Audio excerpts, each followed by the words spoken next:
industry-leading genetics, extensive local breeding and testing, top-performing products. Developed specifically for your field. Visit pioneer.com/what's next to learn more. It's time for RealAg Radio on Rural Radio Channel 147 on Sirius XM.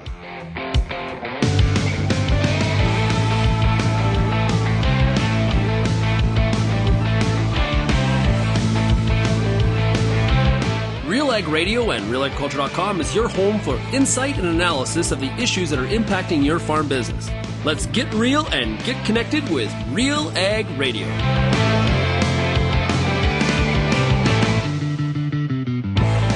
Hello and welcome to this November 14th edition of RealAg Radio here on Rural Radio, Channel 147, Sirius XM. You know what that means, right? It's Thursday. It's time for the Farmer Rapid Fire, brought to you by Pioneer Seeds Canada. It is one of my favorite shows that we do, the Issues Panel, probably a close second. Yes, and I host the Tuesday show. So what does that tell you? Anyway, one of my favorite things to do is check in with my friends and farmers across Canada, and that's what we're going to do today. So we're going to start in Quebec. We're going to talk to Nic Dubuc. We're going to head to Ontario, talk to Aaron Stevanus. Then to Saskatchewan, we're going to hear from Daryl Fransoo, and we'll stop in Alberta with John Kowalchuk. And then Mike Weir will join us for the end of the show. He's based out of Manitoba with Pioneer Seeds Canada. We'll have a chat with him as well on planning for next season and, of course, how the season wrapped up there in southern Manitoba. All right, without further ado, let's get to it. All right, we head now to La Belle Province. That's Quebec for everybody out west. And joining me is Nic Dubuc. How are you, Nic? Very good. Yourself? I'm doing well. How has your season gone? I'd say it went pretty well. I think the finish we had probably compensated for the start we had. Yeah. So we've had just great September, October, and November so far. It was dry, so great harvest conditions, and it was way warmer than usual. Mm-hmm. So that compensated for the late spring and heavy rain this summer. Mm-hmm. I got to tell you, it wasn't looking good for a little bit there, and then you're right. With such a beautiful fall, I think it really gave the soybeans and the corn a significant chance at doing pretty well. I agree. I don't think we would have been happy with our corn silage if it wasn't for the September we had. Getting all that heat and drier weather definitely helped out, across the finish line. Yeah, no kidding. Now, and how have the cows done with a decent fall? Are they happy? That's all doing well. I guess because of the crop we've harvested this season, corn silage and everything, cows are actually milking really well right now. Mm. So we're happy we tried out actually new hybrids to, have less of a drop when we start new corn silage. So, cool. Pretty happy. Yeah. So, okay, that's a cool, what went into sort of that planning of decisions and trying something new? We were always seeing that drop right after we would chop corn because we're in upright silos, so you're always feeding the newest stuff. So we figured we'll give it a try. We'll always have a two-purpose hybrid to finish off if our corn silage hybrids if they don't yield enough. So we figured we'd plant those acres to that new hybrid, try it out. The yield wasn't exactly what we expected. The performance is there, so we're going to have to probably find a slightly better yielding hybrid for silage, but in terms of what it does, it definitely helped out, I think, the transition. Yeah. We'll try it for a few years, see what it does, because it's quite a bit more expensive than conventional hybrids. But if milk production is there and the drop disappears or is less than it was before, we'll be happy. So. Mm-hmm. It's interesting. It's one of those things, how the feed is stored, how the silage is stored does make that big difference, right? Tower versus bunk versus bag on exactly that, on that, how you empty it makes a difference, right? The logistics of it is quite a bit different versus, for example, you have bags, you could decide to bag one variety in one bag and, start with that, whereas with tower silos, it's whatever you put in first is at the bottom, so that's the last one you're getting. So you have to plan out your entire season and what am I going to put where so it all makes sense.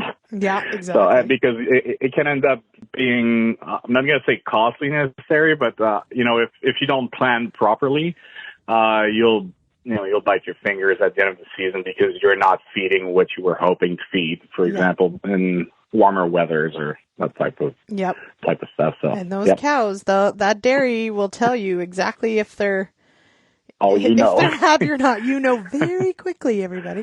That's for sure. Yeah. We were just talking this week that a year ago was Agritechnica, which of course you went. Yeah. We touched base after that and talked a lot about that. Uh-huh. So a year ago, are you already planning next year's trip? Yeah. Well, I mean, it's not even a question it's not even a question for me. I'm going. My boss has been warned when he hired me 13 years ago that if he's not sending me, I'm taking a week off to go. So, right. So that's basically a non-question. I'm definitely planning on going. It's more of a how I do it. If I work the show, if I'm more of a visitor, or if I go there on vacation. But I'll be there for sure. I'm actually looking forward to it.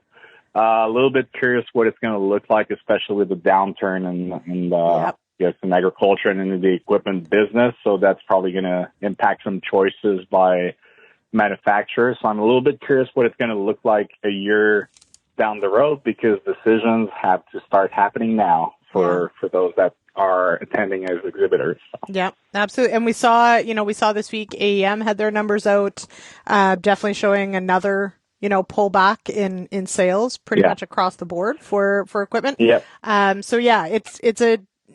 I do think, you're right. A show of that scale, like those companies have to be making decisions pretty soon here as to what that's all going to look like, right? So.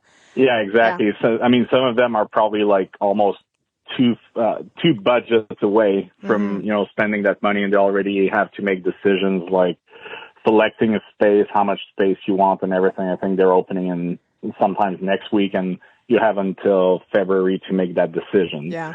So you have to plan well ahead of time. You don't know what's going to happen. Are we going to be in, boomtown 12 months from now? Maybe.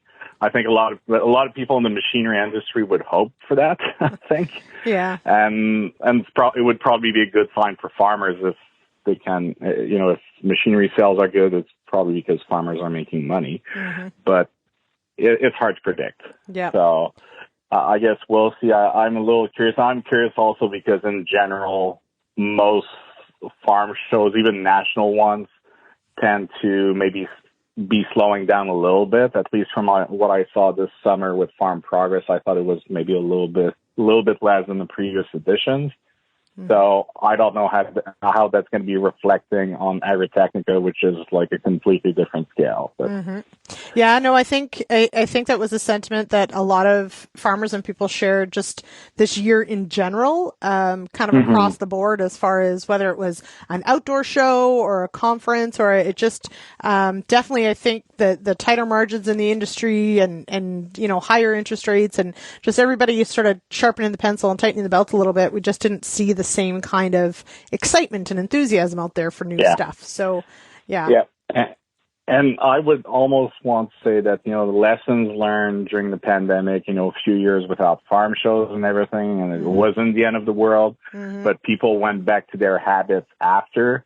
And now that money is tighter, I think people are probably going to look back at, okay, well, what impact did it have? And maybe we'll finally make decisions based on what we learned during the pandemic. Yeah.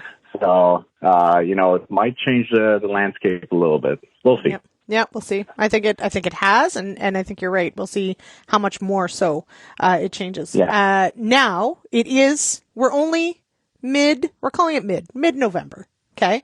But the question this week, and I've got the poll up on the site as well. Are you it's time to decorate for Christmas now? Are you a December 1st, or are you like a Grinch and you wait till the very last minute? Like, is the tree up already in the Dubuc house? I'm very well known for being a Grinch.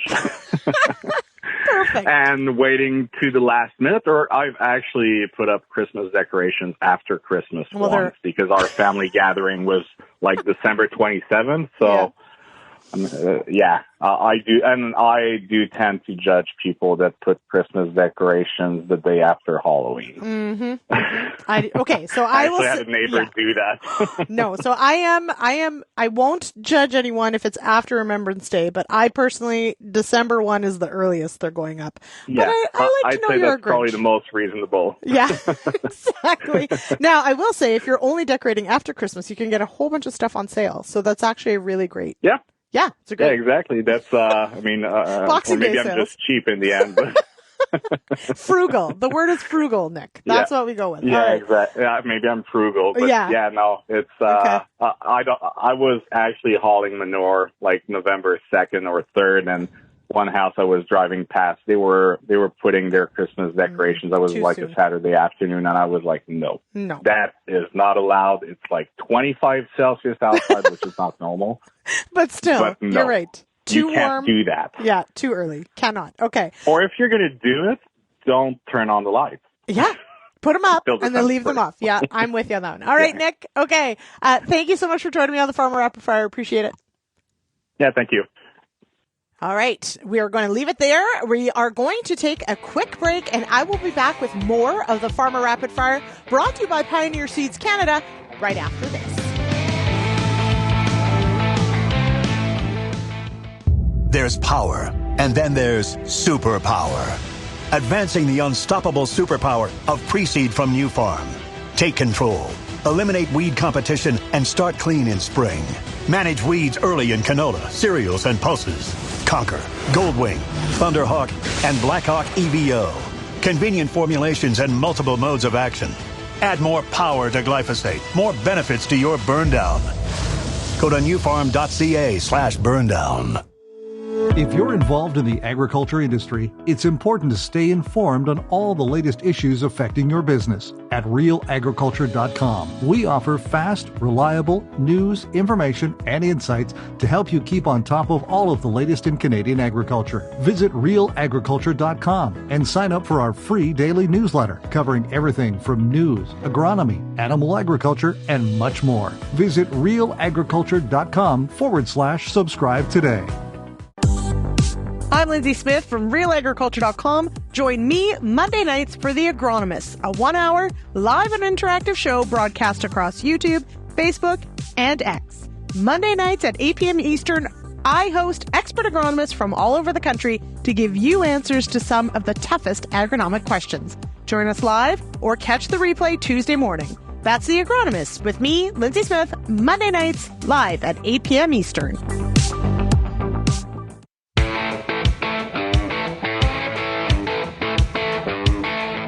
Welcome back to the Farmer Rapid Fire here on RealAg Radio, Rural Radio Channel 147, Sirius XM. I am your host, Lyndsey Smith, and the Farmer Rapid Fire, of course, brought to you by Pioneer Seeds Canada. All right, we head now to Bloomingdale, Ontario, which I think is made up, to talk to Aaron Stevanus. Welcome here, Aaron. Is that a real place? I feel like it's not.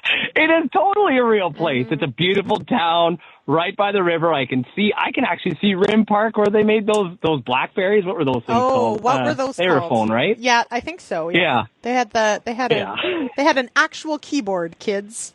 Back in those days. Yeah. And a roller ball. Remember the little rolly ball? They did. They were fantastic until they weren't really made for farmers. They were not. You get a little dirt in there and they were done. And there was a lot of gunk underneath the rollerball. It's true.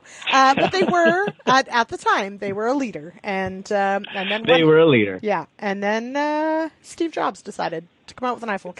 Anyway, okay. But Aaron, we're not going to talk about that. We're going to talk about how things are on the farm. Now, catch us up. What don't you do on that farm of yours? It's a busy place. I guess I don't have livestock. Oh. No livestock. Okay. We can work. I just grow things. Okay. Well, what do you grow on your farm, Aaron?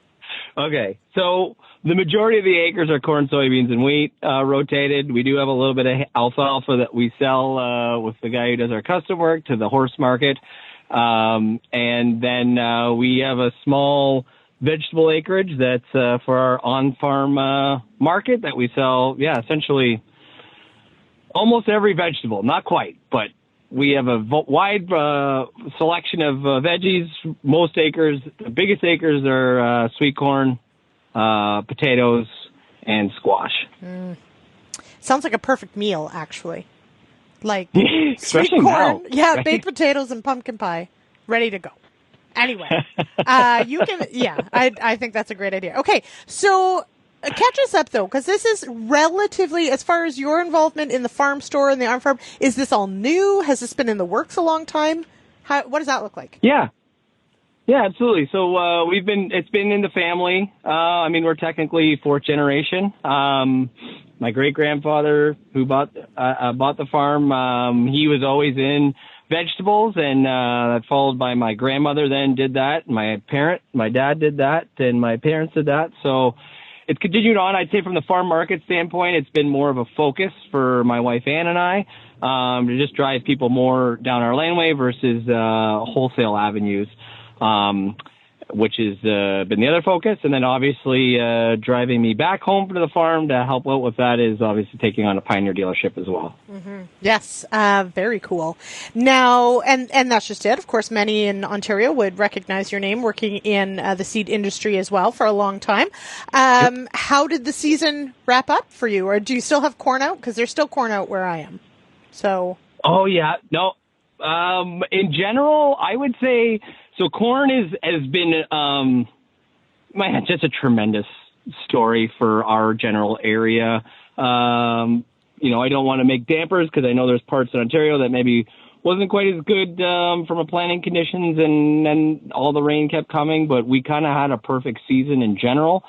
We have record corn yields, and I would say almost record days for harvest. Like, what a beautiful harvest! No mud. Corn is dry. Yields are good. Lots of happy farmers in this area. And I would say corn would be done if it wasn't for the fact that we had so much of it and it came so early. So, some local elevators are trying to figure out, they're just emptying their soybean and wheat bins just because everything came on so early. So there's kind of a bit of a halt bringing to local elevators. And but that'll get, that backlog will probably get fixed in the next week or two. And we'll be back at the corn, and I'm sure it'll get done in record time because it's just been a beautiful harvest. Mm-hmm. I know. How do you manage with no mud? What is everybody going to do with all their time when they don't have any ruts to fix?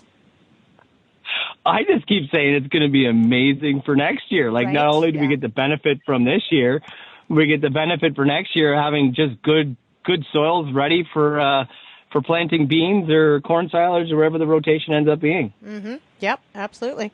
That's good. I would say we're probably similar here. I can't remember a fall this warm and dry in a long time.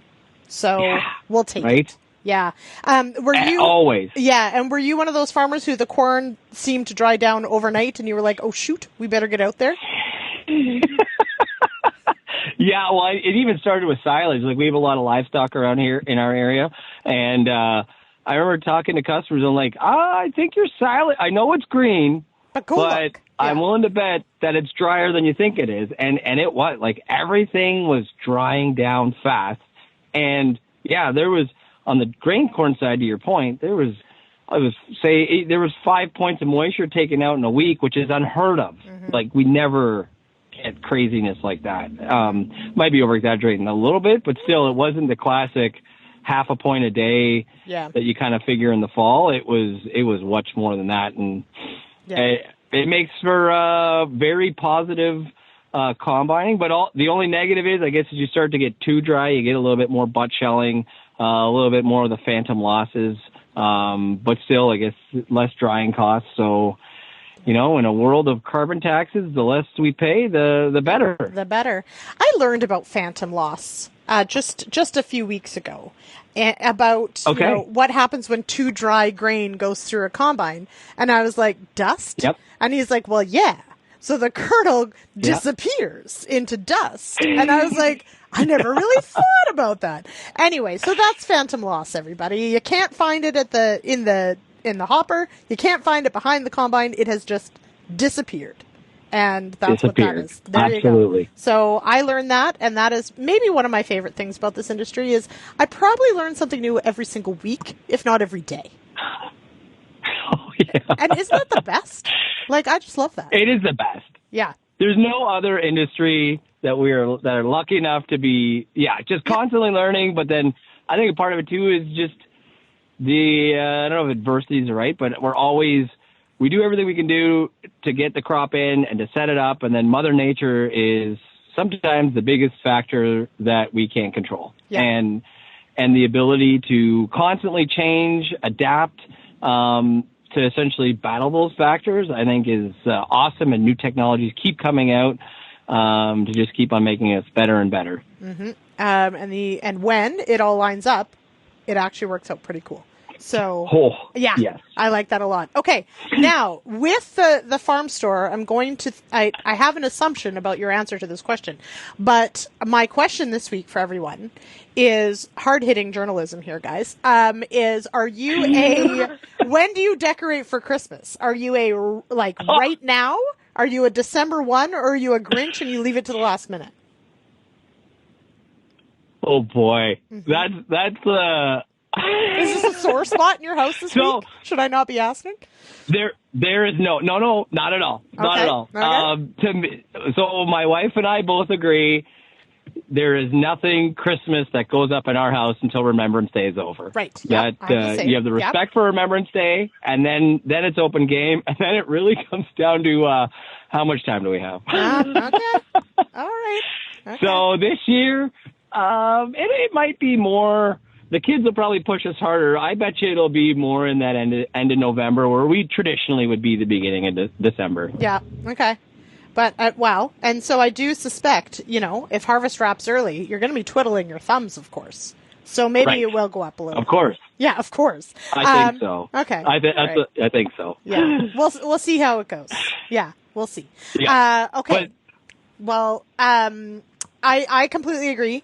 Absolutely nothing before Remembrance Day is over. But I do know a couple people that are already getting in the spirit. And I just think, especially when the weather's nice, I really struggle with that. I'm like, it is not the holiday season yet. I can't. It's always nicer to put up Christmas lights outside when it's plus 10 versus minus 2. Well, there is that. And raining. And then you slide off the... Right. Everybody be safe out there, okay? Be safe out there. Okay, Aaron, if somebody wants to come by Bloomingdale, the completely made-up place, and visit the farm store, are you guys open all winter, or are you like spring to fall? Yeah, good question. We're open spring to fall as walk into the store, but we pivoted to this a bit last year is we take online orders for pickup for our potatoes because that's our biggest storage over the winter vegetable. And the biggest reason for that is because obviously foot traffic in the winter goes down. We're not at a grocery store, so there's just less people coming. And having potatoes come in and out of essentially warmer, say plus 10, and then back into the cooler at plus 3, you start changing those starches to sugars, which means they don't last as long. So we like to keep quality as long as possible. And so if we can take them right out of the cooler, put them in the bag for you that day, that's what we prefer to do, because then they'll store at your house longer. So the answer to that question is yes, we're closed, but we are open online and for phone calls and emails for pop-in that way. I'm going to make potatoes now, because now you make me want potatoes. So what's going on the menu for tonight? They are a fantastic vegetable. There isn't a bad way to make potatoes, and there's 100 ways to do it. So there you go. I agree. Okay, Aaron. Exactly. Thank you so much for joining me on the Farmer Rapid Fire. I appreciate it. No problem. Thank you. Always appreciate talking to you, Lyndsey. Thank you very much. And I'll be back with more of the Farmer Rapid Fire, brought to you by Pioneer Seeds Canada, right after this.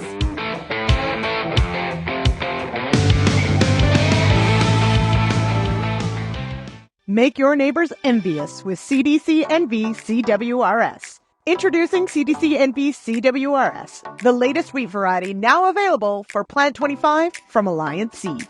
This semi-dwarf wheat delivers impressive yields, early maturity, outstanding standability, and a robust disease package.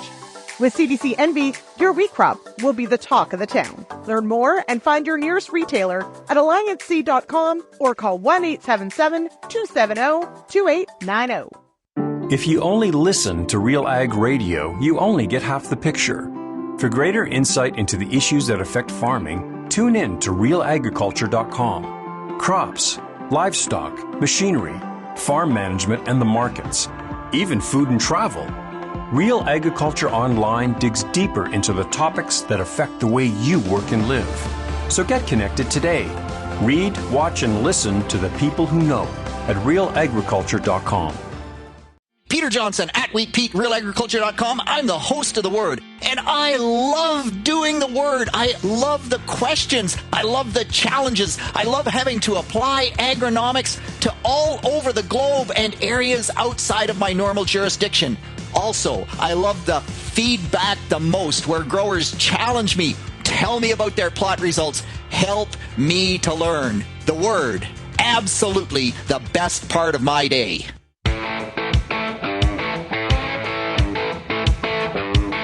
Welcome back to the Farmer Rapid Fire here on RealAg Radio on Rural Radio, Channel 147, Sirius XM.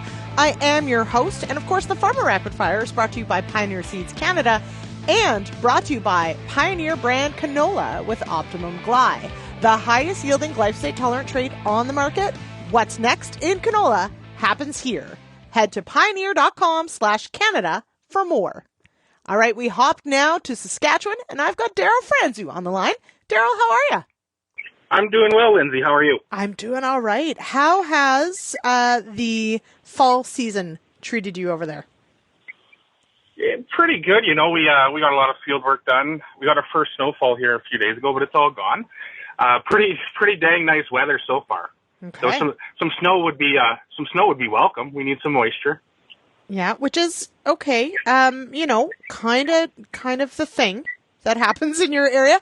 But how did the season wrap as far as moisture? How dry are you? We're pretty dry. Like, there's some moisture there. Obviously, there's some drier parts in Saskatchewan, but we're definitely going into winter dry. Okay, yeah. And now, how did the season turn out for you? How did you end up sort of on the scale of okay to pretty good to great? Mediocre, I would say. You know, the yields were right around that crop insurance level, so not a great year, but I guess it could always be worse, right? Yeah. Yeah, and we've had decent years, so yes, could always be worse, but could be better too. So we'll hope for next year.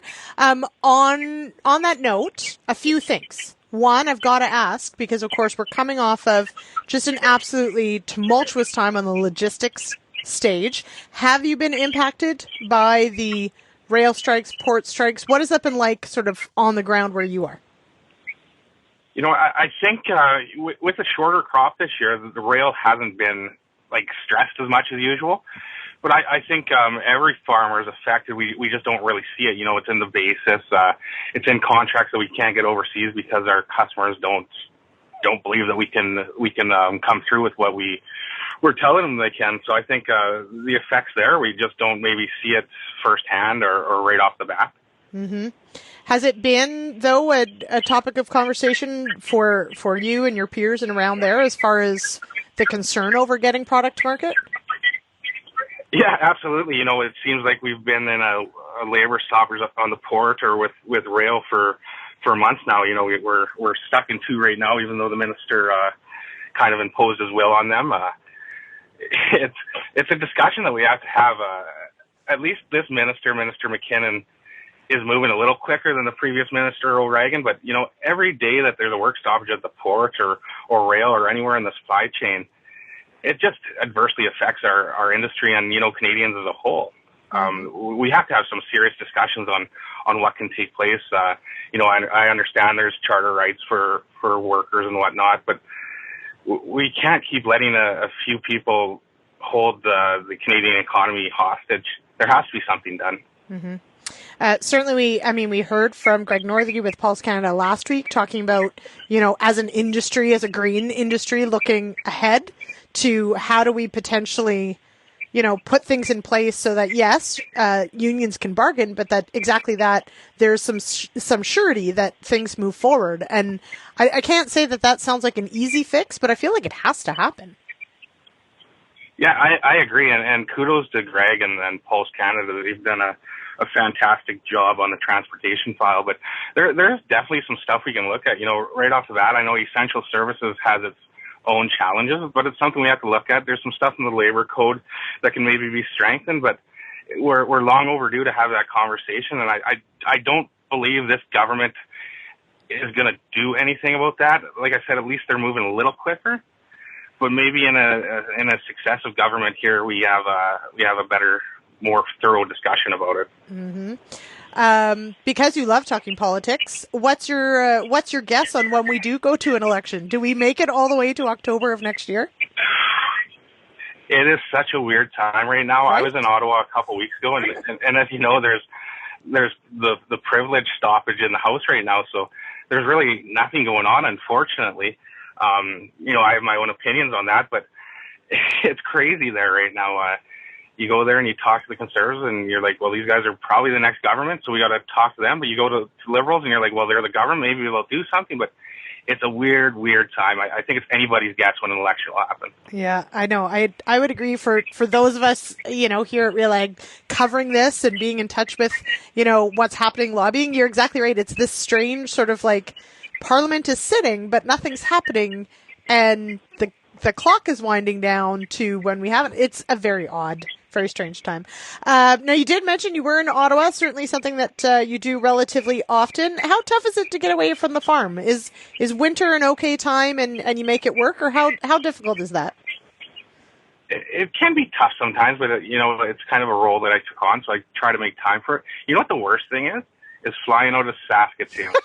It's just impossible to get to Ottawa in good time and then get back. Like, to go for a day, I have to schedule 3 days. Yeah. That's kind of the biggest wild?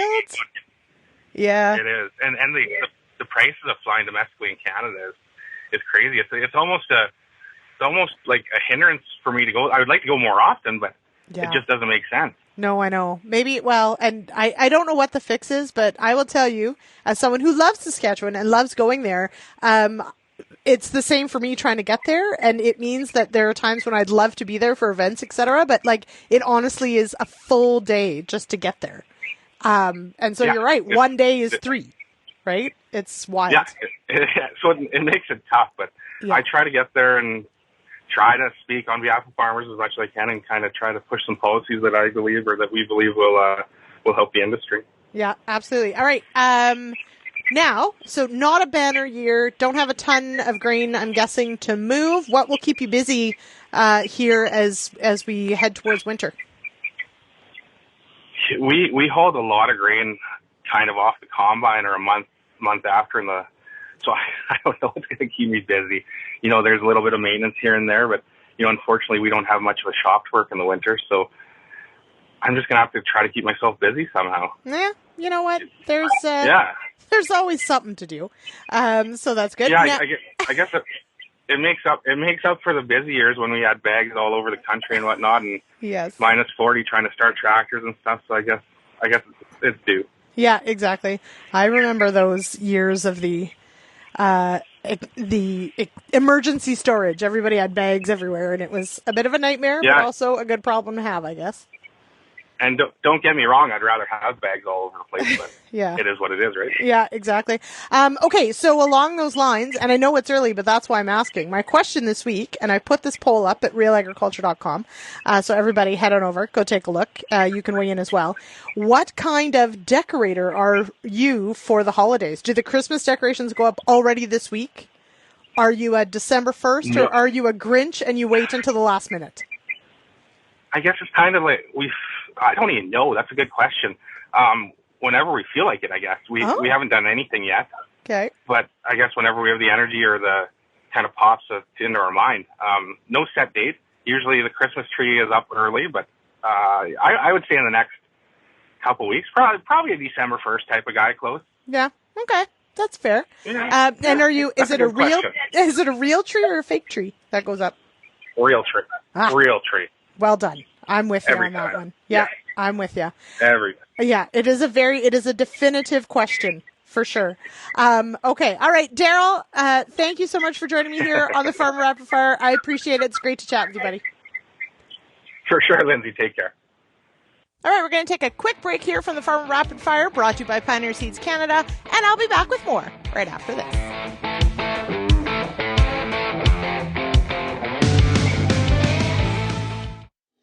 If you're serious about agriculture, RealAg's got you covered.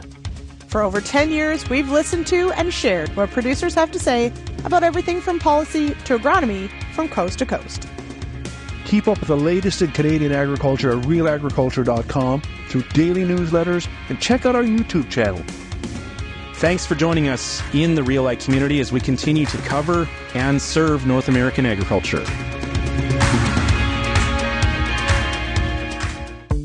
There's a reason we call it the Corn School. Videos on everything from planter setup to weed control, field trial results, and the latest yield strategies. The Corn School on RealAgriculture.com has the information and advice you need to help you succeed.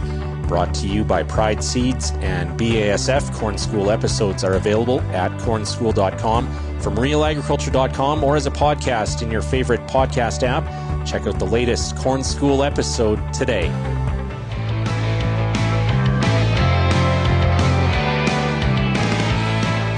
Welcome back to RealAg Radio here on Rural Radio, Channel 147, Sirius XM. It is time for the Farmer Rapid Fire, brought to you by Pioneer Seeds Canada, from a quiet corner at Agritrade. I've got with me John Kowalchuk. John, how are you? Good. How are you, Lyndsey? I'm doing well. How is Agritrade? How's it going this year? Well, it's pretty busy so far. Yeah, it's fun. Yeah. Yeah. Now, is this like your must go first show of like the winter season? Is this a kickoff for you? For sure. Yeah. No, it's my close show, and I've gone, I think, to just about every one that they've had for the last, I don't know how many. I guess this is the 40th this year. So yeah, I've probably been to close to 40 of them. So it's definitely my must see show for sure. And does it take you close to an hour to get down an aisle because you stop to talk to every single person, or they stop you? So far, yes. Yes. Okay. Yeah. I have to kind of run around at the end to see what I needed to see and to talk to the different manufacturers after. So yeah, but it's fun. It's all part of it, right? Yeah, so. Exactly. It's a huge part of it, actually. Yeah. What is there a lot to research there this year? Are you looking at a particular piece of kit, or what is on the list? Yeah, I have a few things I've been looking at. So I've already talked to a couple of different manufacturers and just questioning them on how it'll fit into my farm. So definitely there's always about 3 or 4 things on my wish list. So yep. Yep. Good to have some options and have those conversations for sure. Now, you of course also take the show on the road, if you will. I've seen anyone who follows John Kowalchuk on X especially, but across social media knows that you make several appearances and do some chats here and there. Are a lot of those lined up? Is that next on the agenda as you go through the winter? There's not a lot.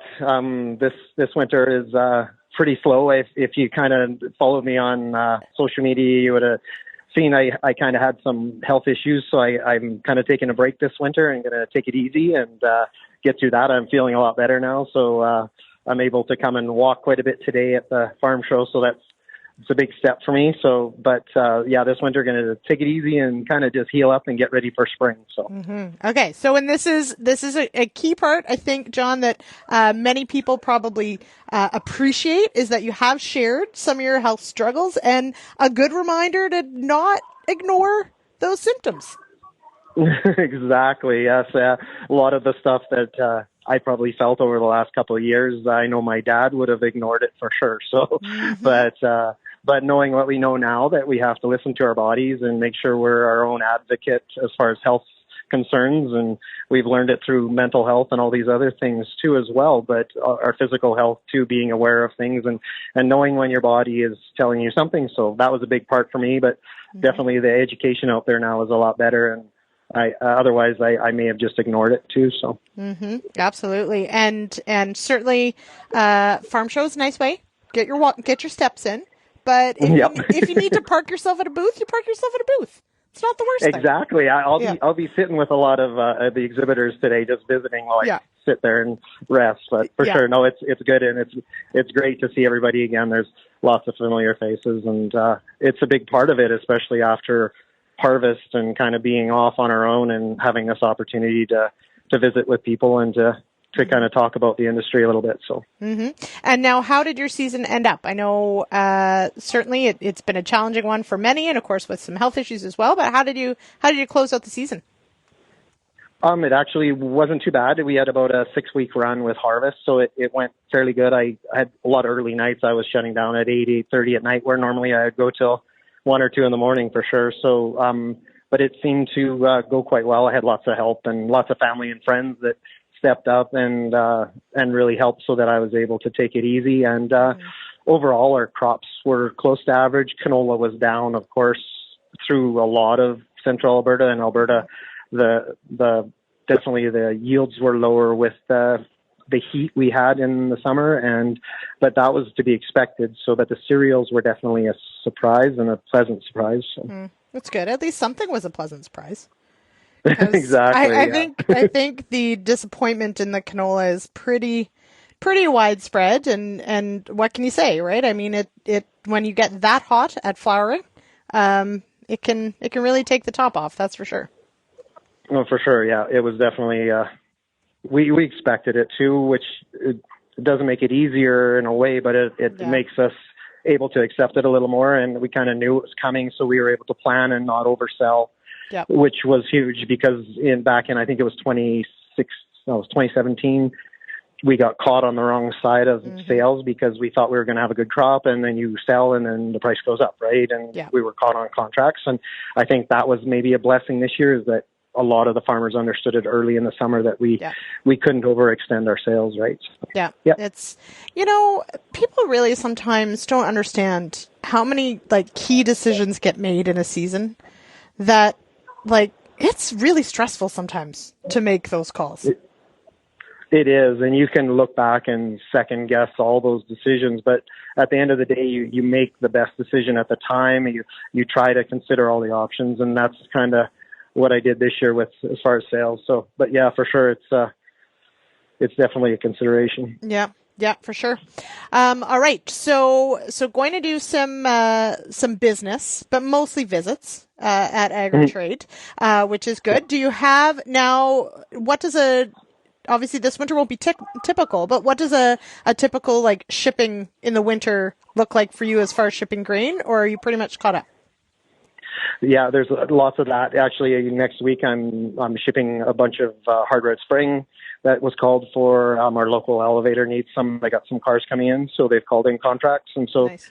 I'll do quite a bit of that next week. So that'll be my first shipping kind of since my surgery. So that'll be interesting. But I'm thinking it'll be short days as well still. So, but yeah, getting that done. And December and January are large sale months for me. I try to do a large amount of pre-pricing for those months. So the next couple months will be a lot of grain moving, and then hopefully in February I'll get away somewhere with my wife and the kids possibly, and get a little holiday and kind of recharge going into March and April and getting ready for seeding. So well, let's hope. Do you have a favorite place that you try to get to when you can?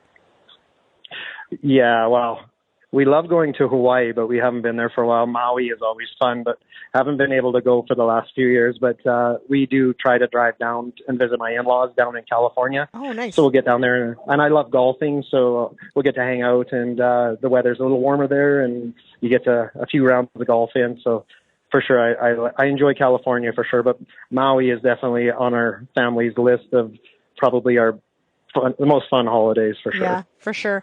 Now, are you the kind that when you're in somewhere like California and there's so much agriculture there, do you do farm tours when you're down there, or do you completely unplug from the farm side? No, I'm still a farmer when I'm down there. I thought so. Yeah, it drives my wife nuts. But anyways, we're driving by dairies, and I'm looking in and stopping in and asking questions. Yeah. Yeah, and actually this winter, hopefully we get down in February, and I'm actually going to Arizona to a fellow farmer that I follow on social media, and nice. I'm going to go visit him in Arizona. So he does a lot of vegetable farming, and so he's offered me to come and visit and hang out and learn some about his farming. So I love learning about all ag, right? Yeah, I'm with you. Yeah, I know. And some people, I'm sure, it does drive them nuts, but hey, it's hard to completely check out. It's what you love and what you're interested in. Why would you not want to check it out somewhere else? Yeah, absolutely. Okay, my question of the week before we run out of time here is I'm asking about decorating for Christmas. Are you as soon as possible? Are you a December 1st, or are you a Grinch and you wait till the very last minute? Our family, basically, because that's who decides it, is basically the day after Remembrance Day. Stuff starts going up. We got the tree up and the lights, I think, are pretty much all on now. So yeah, no, it's we're pretty much right away. We love Christmas, and our household is huge for Christmas. So my kids have always enjoyed it. So and the kids are all gone from home now. They're all off on their own, but they come home quite a bit. So we want to make sure we have a home that they want to come home to during Christmas. So for sure we'll have it decorated up. Look at that. Okay. I like it. Well, then you have plenty of work ahead this week then. So enjoy AgriTrade. John, thanks so much for joining me on the Farmer Rapid Fire. Take care of yourself, and we'll follow your adventures this winter, of course, on social media as well. Sounds great. Thanks, Lyndsey.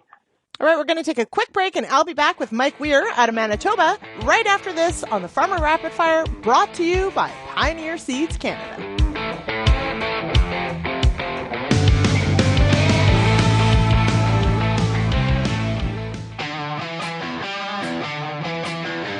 Advanced canola trait technology is here.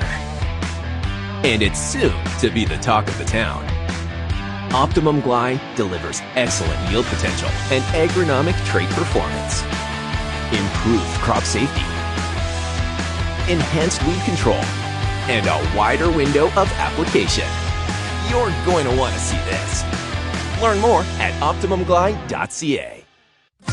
What were the issues in your fields this year? Did you do a soil sample? What is your soil sample telling you about some of the nutrient issues that you might be having going into next year? What herbicides did you use? What residues you might be concerned about? What weed issues did you have? What crop residues did you have? How well do you know your fields? Get the answers to all the questions you have about your pulse crop at the Pulse School on RealAgriculture.com.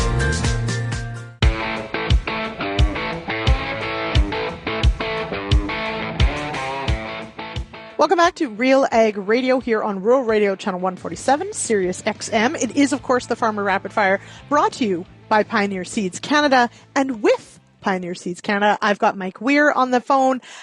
He is based out of Manitoba. Mike, how did the season wrap up? Well, it hasn't really wrapped up quite yet.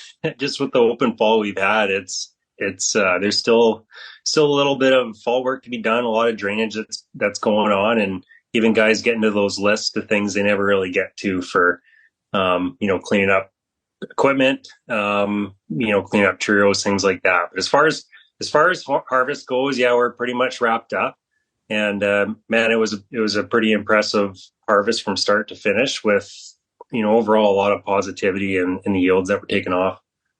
Now, we certainly have heard, depending on where you are in Western Canada, where some of the yields were pretty disappointing, say on the canola side, but then we're also hearing some of those later, like soy, corn, or later acres actually did quite well. What has been the experience of Manitoba? Yeah, it's been a mixed bag, but in general, I would say there was a lot of positivity around the spring cereals. So oats, there was some really nice yields in general, and spring wheat followed suit. Canola was probably the biggest variability that we saw. Some really nice yields in pockets, and then some that looked like they were going to be a nice yielding crop, and were a little bit disappointing once you got in there with the combine. So we did have some of the wet weather that we had early on, and even some wet weather towards the tail end of the season, or the canola season. We did see a little bit more disease pressure on the verticillium front and sclerotinia. A lot of questions coming my way this time of year on dealing with those particular pathogens. But on the full season crops, so soybeans, corn, yeah, there was a lot of high-fiving going on when growers got into those crops, especially the beans. They I wouldn't be surprised if this was the highest averaging soybean crop that we've seen in Manitoba to date. And corn very impressive too. I think it showed maybe a few more of the scars from the tough spring we had with a little bit more variability in the field, but overall field averages were extremely good overall. It does seem like the end of season mirrored more of, say, a Southern Ontario kind of field than a Southern Manitoba. That's for sure. Absolutely. And we did see some of those challenges, like on soybeans, we saw a little bit more white mold, which I know my colleagues in the East always talk a lot more about white mold and soybeans. We definitely saw a bit more of that this year in Southern Manitoba. So yeah, I would completely agree with that comment. Yeah. Okay. Now it is, we are mid-November. To me, that means decisions being made on the sales side for seed, of course, picking those hybrids, hammering out what the lineup's going to look like. Is that pretty much all you're doing right now, is working through what that's going to look like for 2025? No, it's a fun time of year. It's, a lot of growers are towards, they're ready to start talking about next year. And a lot of them are looking at future prices, and they're looking at input costs and at the end of the day, when we get into the particular crops they're looking to grow, it's time to talk about which products are going to fit on their farm. So that's what this time of year is, just combing through the data and sharing any of that yield data that's more specific to their growing area. And then also an exciting time for me on my end when you start hearing about the products we've been testing within our programs, our breeding programs, and seeing how they're going to fit within our lineup when we go to advance them for 2025. So in thinking about that is super exciting. I know you can't tell us details, but is it looking good? Are we excited about what's coming down the pipeline?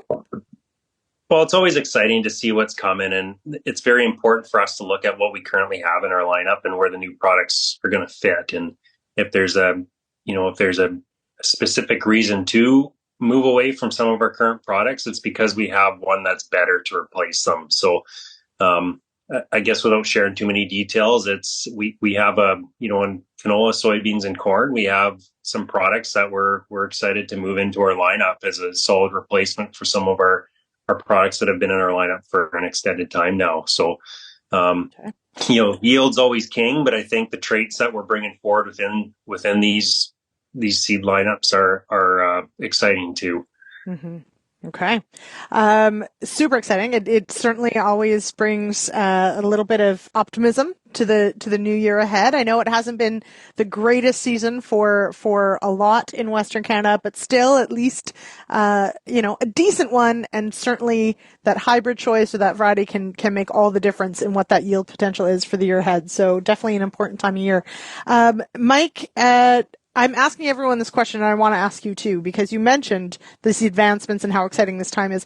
That brings me to my question of the week, which is getting ready for the holidays. And is your household one that decorates now for the holidays? Are you a December 1st, or are you a Grinch and you wait till the very last moment? Well, I don't know if I'm a Grinch. I don't fall in that. I'm not in charge of the decorating in the house. I could put it that way. But I wouldn't be surprised in the next week or so if we start seeing a little bit of Christmas decorations going up. So it just doesn't look like it outside yet. So I know I'm struggling too. When it's this warm and there's no snow, it's hard. Okay. All right. So soon in the Weir household. There you go. Okay. That's great. Yeah. Yeah. All right, Mike. Thank you so much for joining me on the show today. Yeah. Take care. Thank you.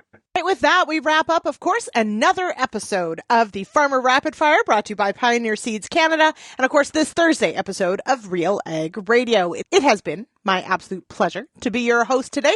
I'll be back with the issues panel tomorrow. We've got Megan Murdoch, Sean Haney, your host, of course, and Kelvin Hepner, bringing you all the news, breaking down the big issues of the week. It's been a big one, everybody. All right. Cheers, everyone. Have a wonderful Thursday. We'll talk to you tomorrow.